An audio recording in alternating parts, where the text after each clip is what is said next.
से स्थिति में कोई परिवर्तन नहीं होगा। कहो, क्या संदेश भेजा है अंधक ने? कहो। जी, वो महादेव, असुरराज अंधक ने संदेश भेजा है कि माता पार्वती को आप उन्हें समर्पित कर दें।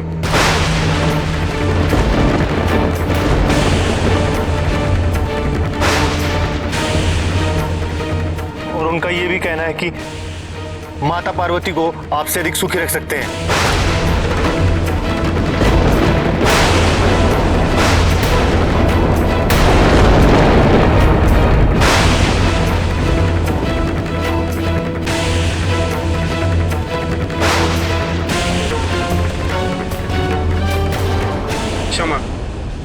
क्षमा कीजिए महादेव, किंतु असुरराज अंधक ये भी जानना चाहते हैं कि आप माता पार्वती को कब तक समर्पित करेंगे।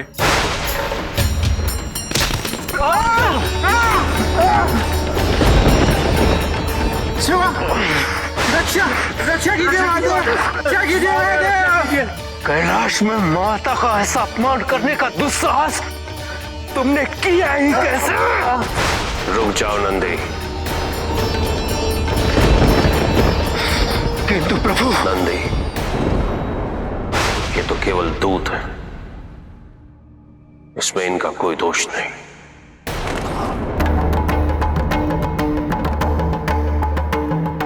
जाओ।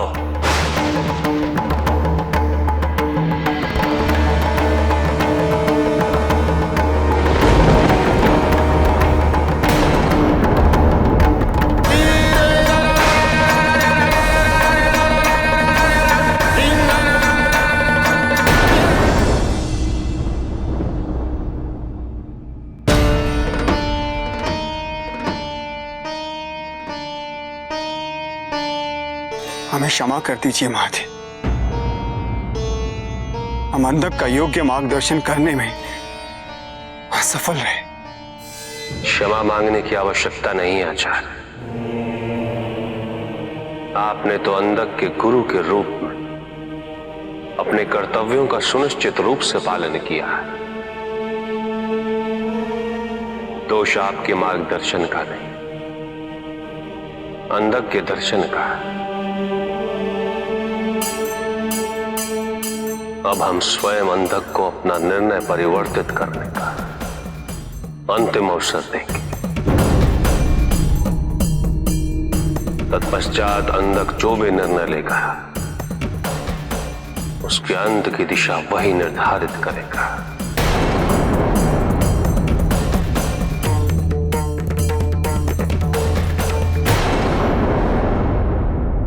महादेव, देवों के देव महादेव, बहुत सुना था आपके विषय में,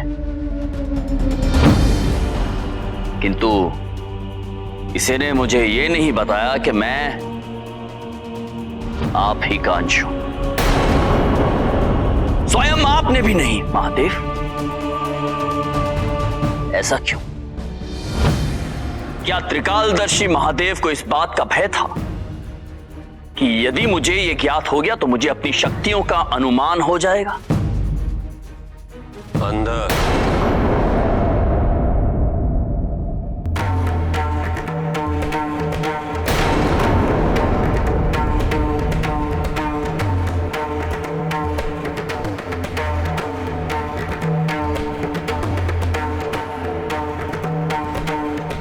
शक्ति का अहंकार तथा अंतःकरण का अंधकार, तुम में वो दोनों मानसिकताएं हैं जो तुम्हें विनाश की ओर ले जा रही। मुझे आप ही की प्रतीक्षा थी, क्योंकि मुझे विश्वास था इस बात का कि मेरा संदेश सुनने के पश्चात आप मुझसे मिलने अवश्य आएंगे। मैं भी आपसे युद्ध करके अपना समय और अपनी शक्ति व्यर्थ करना नहीं चाहता। मुझे विश्वास था कि आप इस तथ्य को अवश्य समझेंगे। की देवी पार्वती को प्रसन्न तथा संतुष्ट रखने का सामर्थ्य मुझ में है।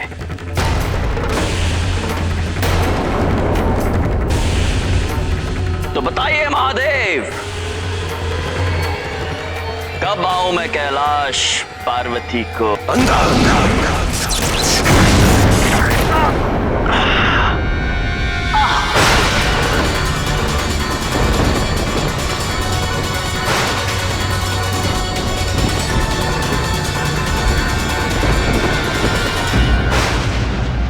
नंदी, हमारे अनुपस्थिति में यहाँ क्या हुआ था? माता, यहां दो असुर आए थे, वेदास और अस्सी। अंधक का संदेश लेकर आए थे और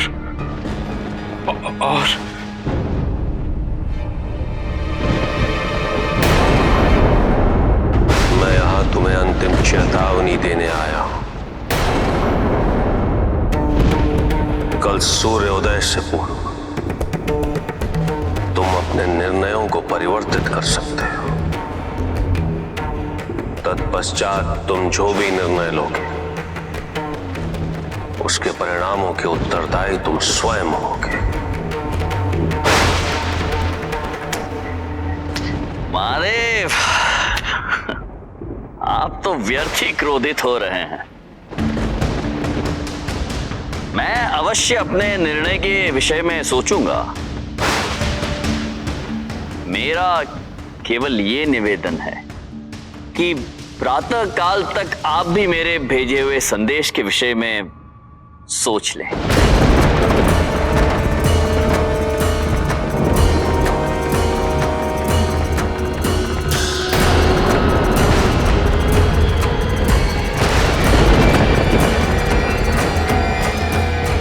कहो नंदी, क्या संदेश लेकर आए थे? कहो नंदी। क्षमा करें माता, ये कहने का सामर्थ्य मुझ में नहीं है।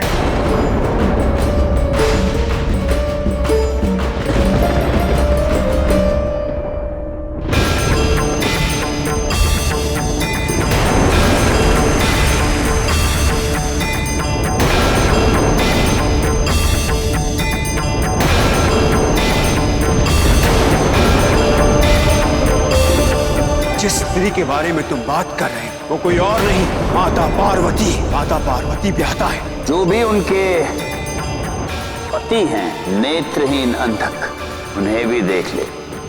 असुरराज अंधक ने संदेश भेजा है कि माता पार्वती को आप उन्हें समर्पित कर दें। माता पार्वती को आपसे अधिक सुखी रख सकते हैं।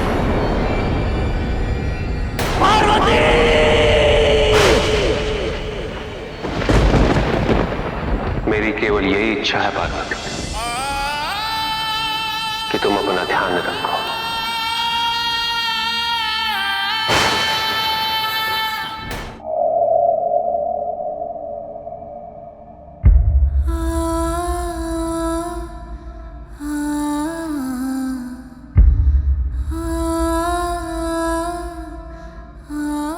स्वामी, अब हमें ये ज्ञात हो चुका है कि आप हमें कैलाश से दूर क्यों भेज रहे थे।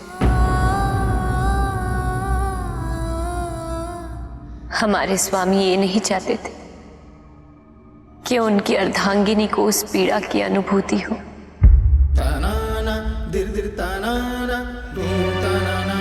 जिसे वो स्वयं निरंतर अनुभव कर रहे थे। किंतु स्वामी, घाव शरीर के एक अर्थ में हो या दूसरे, पीड़ा तो मन को संपूर्ण होती है। आपने अब तक अपनी इस पीड़ा से मुझे पृथक रखा, क्या मुझे इस बात की पीड़ा नहीं हो? अब हमें बोध हो रहा है स्वामी, आप मुझे अंधक से मिलने के लिए क्यों रोक रहे थे? क्यों आपने मुझे गणेश के पास भेजा?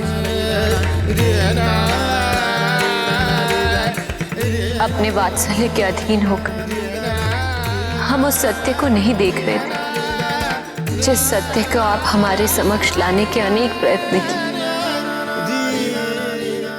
हमें क्षमा कर दीजिए स्वामी।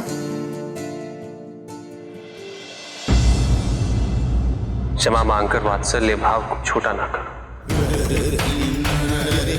तुम वात्सल्य का आधा सागर हो। अंधक ने वही किया जो अंधकार के अनुकूल था। तुमने वही किया जो प्रकृति के अनुकूल था, और मैंने वही किया जो नियति के अनुकूल था। तुम्हें इस कटु सत्य से अवगत ना कराने के विभिन्न कारण थे पार्वती, और अंधक के समक्ष उचित विकल्प प्रस्तुत करना तुम्हारे आत्मसंतोष के लिए आवश्यक था। पार्वती, तुमने वात्सल्य भाव से उपजे प्रत्येक दायित्व को पूर्ण किया है, और अब अंधक जो भी निर्णय लेगा उसे अपने गंतव्य तक पहुंचाने का दायित्व तुम्हारा होगा।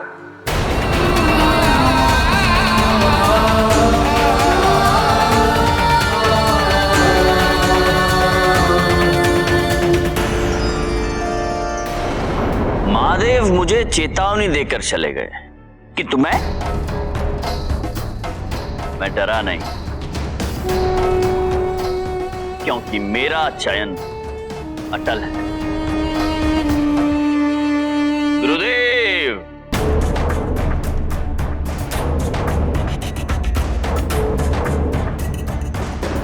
चलिए समस्त असुरों की सेना को तैयार कीजिए, कैलाश पर आक्रमण हेतु।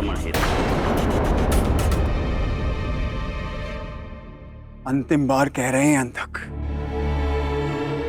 अब भी समय है तुम्हारे पास। गुरुदेव, गुरुदेव, अब कृपया जाने का कष्ट करें। प्रणाम गुरुदेव। महादेव, आपके और माता पार्वती के प्रति मैंने तथा अन्य सभी देवताओं ने जिस प्रकार का व्यवहार किया था उसका हमें पश्चाताप है।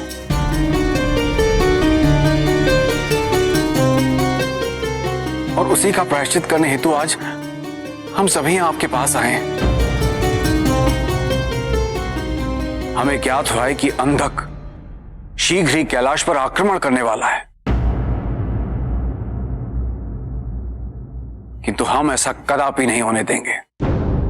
देवराज, आपका ये वीरता से परिपूर्ण प्रस्ताव सराहनीय है,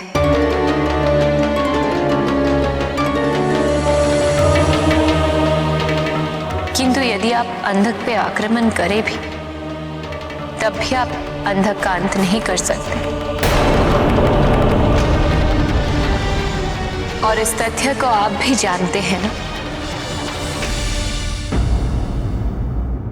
क्योंकि इस अंधकार का अंत निसहजता से नहीं होगा। किंतु माता। देवराजेंद्र, जिस भूल का जन्म हमसे हुआ था उसके अंत का दायित्व भी हमारा है। हम नहीं चाहते कि आप या अन्य कोई भी इस दायित्व की पूर्ति में हस्तक्षेप करे।